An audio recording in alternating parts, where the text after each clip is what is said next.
Bismillahirrahmanirrahim. Qala al-muallif rahimahullahu ta'ala wa nafa'ana bihi wa bi'ulumihi fid dharaini amin. Babu fadlil ghina syakir wa huwa min akhdhil mali min wajhihi wa sarafahu fi wajhihi fi wujuhihil ma'mur biha. Qala Allah ta'ala fa amma man a'ta wattaqa wa saddaqa bil husna fasanuyassiruhu lil yusra. Wa qala ta'ala wa sayujannabuhal atqa alladzi yu'ti malahu yatazakka wa ma li ahadin 'indahu min ni'matin tujza illa ibtigha'a wajhi rabbihil a'la wa la sawfa yarda. Wa qala ta'ala in tubdus sadaqati fa ni'mahi wa in tukhfuha wa tu'tuhal fuqara fa huwa khairul lakum wa yukaffiru 'ankum min sayyi'atikum wallahu bima ta'maluna khabir. Wa qala ta'ala lan tanalul birra hatta tunfiqu mimma tuhibbun wa ma tunfiqu min syai'in fa innallaha bihi 'alim. Wal ayat fi fadlil infaq fi ta'at katsiratun ma'lumah.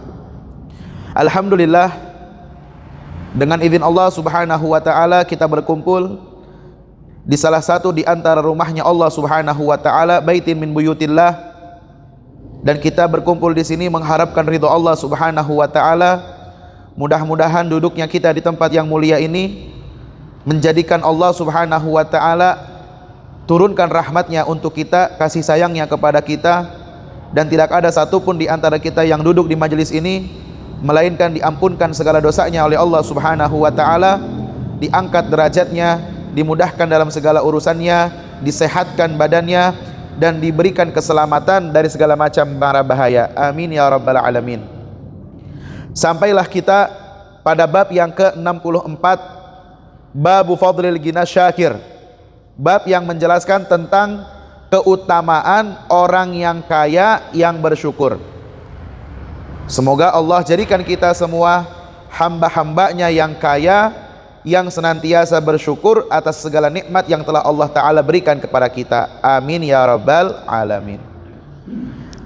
Dikatakan orang itu bersyukur, yaitu orang yang menjalankan perintah Allah dari rizki yang didapatkannya, ya. Menjalankan perintah Allah dari rizki yang Allah berikan kepadanya. Jadi harta yang dia miliki, ya, ini satu contoh di antara nikmat yang Allah berikan kepada kita. Harta yang Allah berikan kepada kita, kita gunakan untuk sesuatu yang diperintahkan oleh Allah. Berarti kita telah menunaikan haknya, dan maknanya kita telah bersyukur kepada Allah Subhanahu wa ta'ala. Allah berikan kita penglihatan, maka bagaimana kita mengungkapkan rasa syukur kepada Allah atas nikmat penglihatan yang Allah telah berikan kepada kita, yaitu dengan menggunakan penglihatan ini melihat sesuatu yang diridhoi oleh Allah. Allah Subhanahu wa ta'ala berikan untuk kita umur yang panjang, maka bagaimana kita mengungkapkan rasa syukur kepada Allah, yaitu menjadikan umur kita ini dalam menjalankan perintah Allah. Maka Nabi kita Sayyidina Muhammad sallallahu alaihi wasallam bersabda, khairun nas, sebaik-baiknya manusia itu man tala umruhu, seseorang yang umurnya panjang, wa hasuna amaluhu, dan bagus amal perbuatannya. Wa syarrun nas, berarti seburuk-buruknya orang, man tala umruhu, yaitu orang yang panjang umurnya, wasa'a amaluhu, tapi jelek amal perbuatannya. Al-Imam Al-Habib Ali Habsyi rahimahullahu ta'ala mengatakan, in kunta fi ni'matin far'aha fa innal ma'asi tuzilun ni'am. Kalau kalian mendapatkan nikmat, jaga nikmat itu dengan sebaik-baiknya. Menjaga nikmat, yaitu diantaranya jangan gunakan kenikmatan itu dalam maksiat. Karena fa innal ma'asi tuzilun ni'am, karena maksiat apalagi dengan nikmat yang Allah berikan kepadanya, dan tidak ada satupun nikmat kecuali semua itu pemberian dari Allah Ta'ala, maka kemaksiatan yang kita lakukan itu tandanya apa? Akan menghilangkan kenikmatan, karena kita tidak menunaikan haknya. Kemudian yang dimaksud dengan orang kaya yang bersyukur, man akhadhal mala min wajhihi, yaitu orang menjadi kaya karena dia mendapatkan harta itu sesuai dengan jalannya, sesuai dengan yang disyariatkan oleh Allah Subhanahu wa taala, tanpa nipu, tanpa curang. Mempunyai rizki, mempunyai harta yang dia dapatkan tanpa nipu, tanpa curang. Wa sarafahu fi wujuhihi, dan digunakan nikmatnya itu, harta yang dia dapatkan itu sesuai dengan yang disyariatkan. Dia mendapatkannya dari jalan yang disyariatkan, dan dia keluarkan rizki itu sesuai dengan jalan yang disyariatkan, al-ma'mur biha, yang diperintahkannya. Seperti dia mendapatkan rizki dari hasil jual beli. Innallaha ahallal bai'a wa harramar riba. Allah Subhanahu wa taala menghalalkan jual beli, mengharamkan riba. Antara jual beli dengan riba sama-sama cari untung. Cuman bedanya jual beli dihalalkan oleh Allah, tapi riba dilarang oleh Allah Subhanahu wa taala. Karena definisi jual beli itu antara si penjual dengan si pembeli sama-sama ridho, sama-sama suka, sama-sama ikhlas. Yang menjual senang menjual harganya dengan harga sekian, dan yang membeli pun juga senang membeli barang dagangan itu dengan harga sekian, dan dia puas. Si penjualnya puas, si pembelinya puas, maka insya Allah barang dagangan itu barokah. Sedangkan riba pasti ada yang dirugikan, terutama ya orang lainnya. Contoh riba, misalkan kita meminjamkan uang 1 juta, kemudian kita katakan nanti kembalikan kepada saya 1.100.000. 100 ribunya ini uang apa? Ya untung buat saya, keuntungan buat saya. Nah, itu tidak dibenarkan. Kalau pinjamnya 1 juta, ya kembalikannya 1 juta. Atau sistem riba itu seperti kredit. Ya, sebenarnya kredit itu riba. Ya. Dan termasuk riba juga adalah seperti apa namanya itu? Seperti ini misalkan. Saya pinjamkan uang ini kepadamu dengan jaminan mobil ini, misalkan gitu ya. Tapi ini mobil saya pakai. Ya.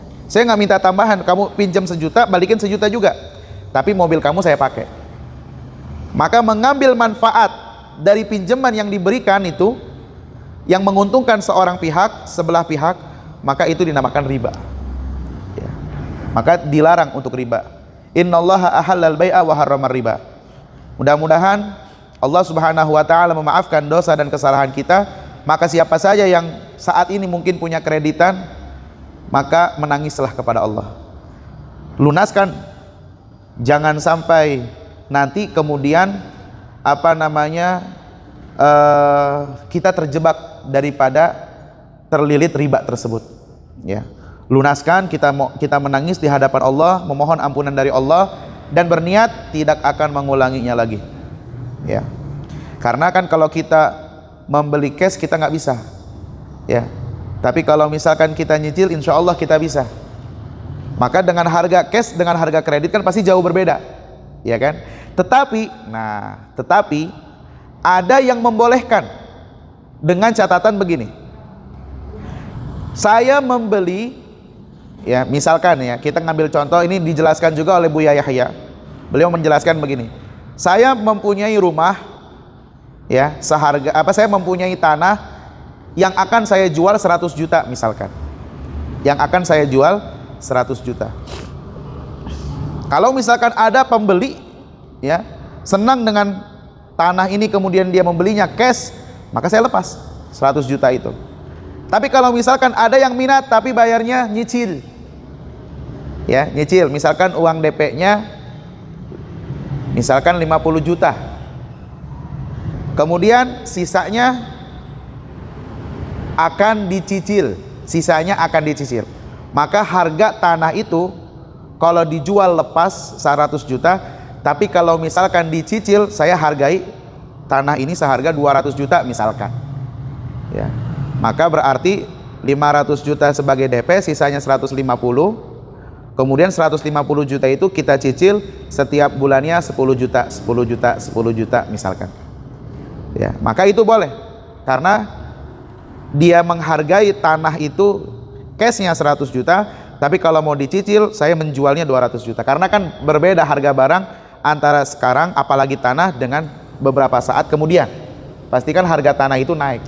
Maka andaikan kita beli barang seperti mobil, motor, ya, membeli barang ini seharga nilai akhir yang akan kita lunasi, itu nggak ada masalah. Ya, misalkan sekarang kalau kita beli cash 100 juta, tapi kalau kita nyicil bakal menjadi dengan harga 200 juta. Tapi kita mengatakan saya beli saya beli barang ini seharga 200 juta yang saya bayar dengan cara dicicil, maka itu tidak menjadi riba. Atau istilahnya apa? Kredit syar'i seperti yang ada di perbankan. Ya. Nah, itu di antara contohnya. Ya. Tapi kalau misalkan uang, itu udah pasti. Kalau uang ya, kita pinjam 1 juta, harus kembaliin 1.100.000, itu udah pasti riba. Tapi kalau dengan barang, ya, kita membeli barang, kemudian membelinya dengan dicicil barang itu keluar daripada riba. Ya. Wallahu a'lam. Ini diperjelas dalam bab jual beli.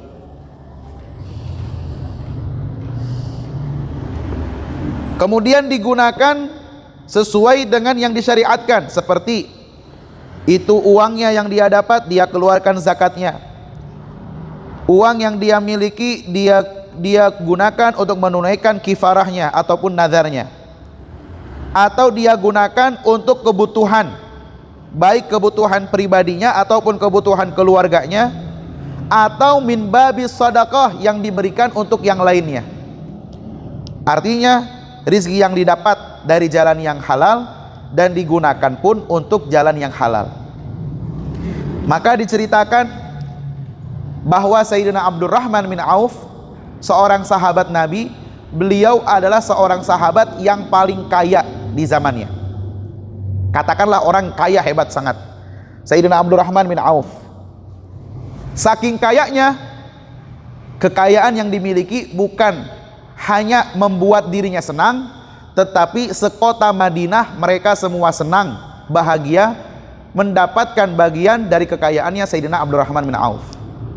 Bayangkan, katakanlah begini, andaikan di kampung kita ini ada orang kaya, mudah-mudahan orang-orang kaya di kampung kita ini banyak, dan Allah berikan kekayaannya seperti kekayaannya Nabi Sulaiman, dan kedermawanannya seperti kedermawanannya Rasulullah SAW. Ini orang kaya bilang, wahai warga kampung Bojong Baru, katanya, Allah telah mengkaruniakan kepadaku harta yang banyak. Maka siapa saja di antara warga di kampung ini yang sedang kesulitan, yang sedang terlilit hutang, yang kebingungan untuk membayar biaya sekolah anaknya, atau apapun keperluannya yang sangat dibutuhkannya, maka silahkan datang ke rumah saya terbuka untuk kalian. Kira-kira warga di kampung ini ada yang cemberut nggak sehari-harinya? Ya pastikan insya Allah semuanya gembira, semuanya bahagia, semuanya nggak akan kebingungan. Kenapa? Karena ada orang kaya yang mengatakan demikian. Andaikan kita nggak punya makanan untuk kita makan di hari itu, tinggal datang ke rumah orang tersebut, pasti orang itu ngasih jamuan makan. Kalau kita terlilit dengan hutang, tinggal datang ke rumah orang itu, pasti hutang kita akan dilunasi oleh dia. Kalau kita kebingungan bagaimana bayar biaya anak sekolah kita, tinggal datang ke rumah itu, pasti akan dibayarin. Oh, kita pasti semua akan gembira, kita semuanya akan bahagia karena adanya orang kaya itu di kampung kita, dan tidak hitung-hitungan lagi. Ya, ini orang kayanya ini tidak hitung-hitungan. Begitulah yang dirasakan oleh penduduk kota Madinah dengan kekayaannya Sayyidina Abdurrahman bin Auf. Sampai dikatakan saking banyaknya kekayaannya Sayyidina Abdurrahman bin Auf, diangkat sejadah ada duitnya, diangkat kasur ada duitnya, diangkat batu yang ada di dekat rumahnya itu ada duitnya. Pokoknya di mana-mana sampai nggak kehitung katanya.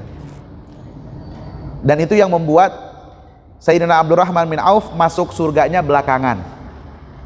Karena yang masuk surga lebih dulu adalah orang-orang yang miskin. Sedangkan orang-orang yang kaya masuk surganya belakangan. Tapi saya mendengar Habib Umar menceritakan bahwa walaupun Sayyidina Abdurrahman bin Auf masuk surganya belakangan, tapi di waktu beliau dihisab oleh Allah, ditanyakan oleh Allah Subhanahu wa taala dari mana hartanya, untuk apa hartanya digunakan, beliau pada waktu ditanya begitu, ditanya dengan penuh cinta dan mahabbah. Kan biasanya orang kalau dihisab itu kan ketakutan, kalau ditanya itu frustasi, kebingungan, karena dia khawatir untuk menyebutkan dari mana dia mendapatkan harta itu dan untuk apa dia menggunakannya. Karena mungkin harta kita dapatkan dari cara yang haram, dan kita gunakan pun untuk melakukan hal-hal yang haram. Sedangkan Sayyidina Abdurrahman bin Auf, beliau tahu dari mana beliau dapatkan harta itu dan untuk apa beliau gunakan. Semuanya dijawab dengan penuh senyuman. Bahkan itu kebahagiaan tersendiri bagi beliau, ya. Karena apa? Bisa berlama-lama dengan Allah Subhanahu wa taala di waktu dihisabnya. La ilaha illallah Muhammadur Rasulullah sallallahu alaihi wasallam. Allah Subhanahu wa taala berfirman, "Fa amma man a'ta wattaqa." Maka adapun orang yang Allah beri kemudian dia bertakwa. Maka dan adapun orang, ya, yang memberikan hartanya itu liwajhillah. Fa amma man a'ta wattaqa, adapun orang yang menginfakkan hartanya karena Allah dan dia menjaga dirinya dari yang diharamkan, wasaddaqa bil husna, dan dia membenarkan, artinya mempercayai, meyakini bahwasannya Allah Subhanahu wa taala akan membalas kebaikannya itu dengan kebaikan, dan kebaikan yang paling besarnya yaitu surga yang dijanjikan oleh Allah Subhanahu wa taala. Fasanu yassiruhu lil yusra, maka niscaya kami akan mudahkan bagi dia dunia dengan semudah-mudahnya. Jadi urusan dunianya akan dipermudah oleh Allah, dan akhiratnya pun akan dipermudah oleh Allah. Dan Allah Subhanahu wa taala akan mempermudah dirinya dalam beramal soleh. Jadi diberi taufik oleh Allah Subhanahu wa taala dalam beramal saleh. Fa amma man a'ta wattaqa wa saddaqa bil husna fasanu yassiruhu lil yusra. Maka dan adapun orang yang berinfak dengan hartanya karena Allah dan menjadikan dia semakin takut kepada Allah, berupaya untuk mencegah dirinya dari hal-hal yang diharamkan oleh Allah, dia pun mempercayai balasan setiap kebaikan itu ada balasan dari Allah Subhanahu wa taala, fasanu yassiruhu lil yusra. Maka Allah akan permudah baginya dunia itu semudah-mudahnya. Urusan dunia dipermudah oleh Allah, urusan akhirat dipermudah oleh Allah, maka Allah berikan taufik kepadanya untuk beramal saleh. Ya. Jadi kalau kita punya kekayaan kemudian kita infakkan dengan sebaik-baiknya, itu adalah cara kita mendapatkan taufik dari Allah sehingga kita senantiasa berbuat kebaikan. Kemudian Allah Subhanahu wa taala berfirman, Allah Subhanahu wa taala berfirman, "Wasayujannabuhal atqa alladzi yu'ti malahu yatazakka." Dan Allah Subhanahu wa taala akan menghindari seseorang itu dari neraka. Siapa yang Allah berikan keistimewaan itu, yang akan Allah selamatkan dia dari neraka, yaitu al-atqa, orang-orang yang bertakwa, yang mencegah dirinya dari kemusyrikan, mencegah dirinya dari kemaksiatan, maka ia tidak melakukan dosa-dosa itu sama sekali. Maka orang-orang itu akan terhindar dari perihnya siksaan api neraka. Ya.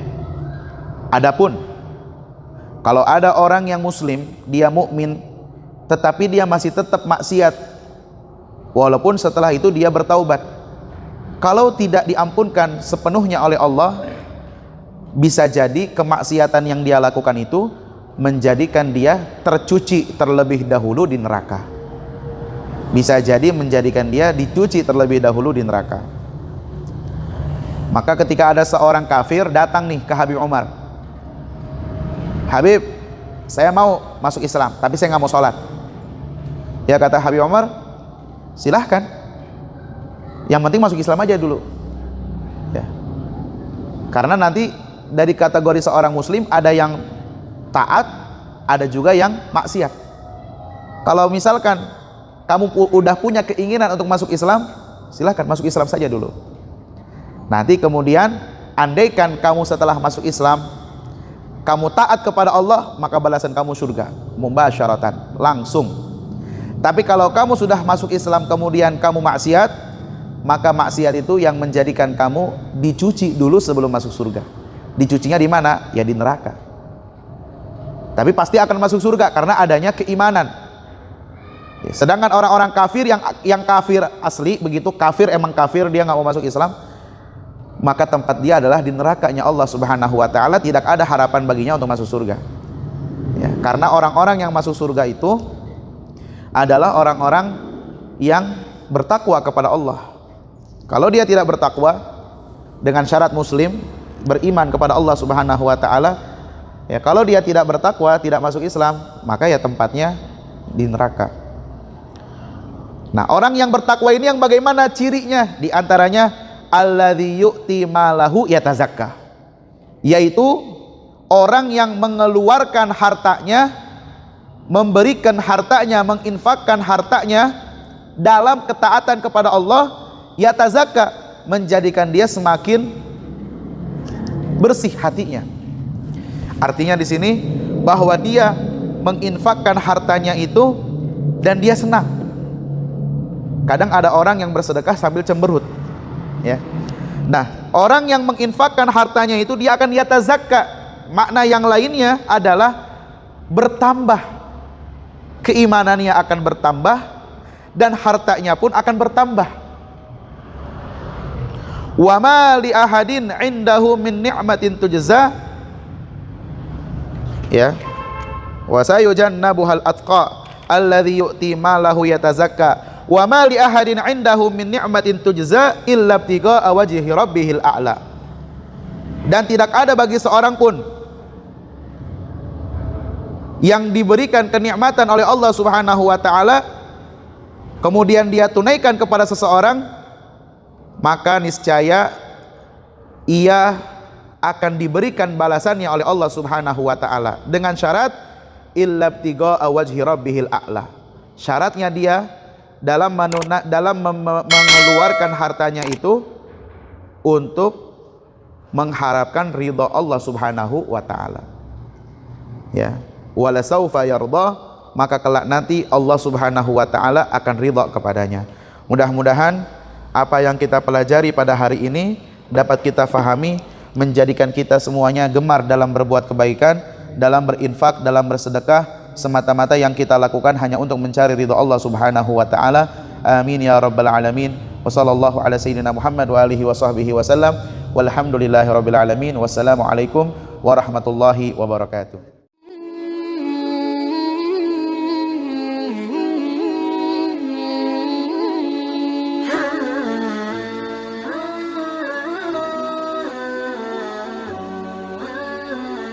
Hmm.